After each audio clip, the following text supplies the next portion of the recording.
آیا په ژوند کې مو برکت غواړئ؟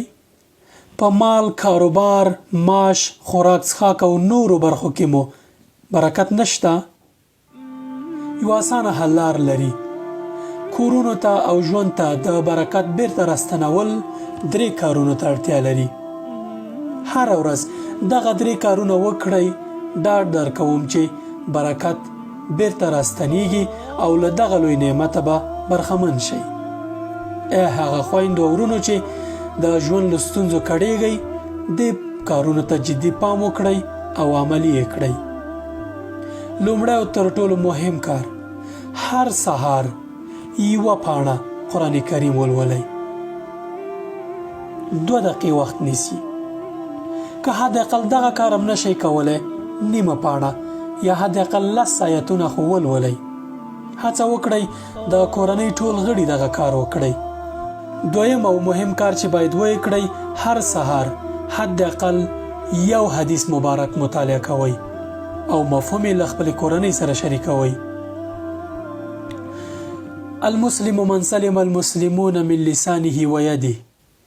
رښتینی مسلمان هغه څوک دی چې نور مسلمانان له ژبې او لاس نه په امان وي. دا یو حدیث دی. د حدیث مبارک لپاره تر ټولو ښه معتبر کتابونه بخاري او مسلم شریف دي. پښتو ژباړه هم پیدا کیږي. ریاض الصالحین هم د حدیث مبارک یو معتبر کتاب دی. پښتو ژباړه هم پیدا کیږي. یو حدیث مبارک ته ولولئ او نور یې وتړئ، بس کفایت کوي. دریم کار، هر ورځ لږ تر لږه 100 وارې استغفر الله یا 100 وارې درود شریف ووایئ. که نور نشئ کولی، حداقل یو خو یې ووایئ، یا استغفار یا درود شریف لږ تر لږه 100 وارې. استغفر الله العظیم واتوب الیه څومره آسان کار دی. یا اللهم صل علی محمد وعلى آل محمد كما صليت على ابراهيم وعلى آل ابراهيم انك حمید مجید. ډیر آسان کار دی. ورځې فقط 100 وارې.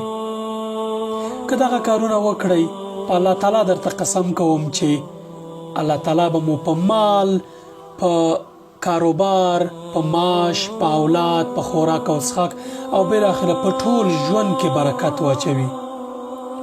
هر هغه ژوند کې چې برکت وي ډیر دی، له امکاناتو ډک دی. هر شي کې چې برکت وي هغه که لږ هم وي ډیر دی، او هر هغه شي کې چې برکت نه وي که څومره هم وي په نشت حساب دی. ما هم له دعاګانو هیر نه کړئ. جزاکم الله احسن الجزاء. السلام علیکم ورحمة الله وبرکاته.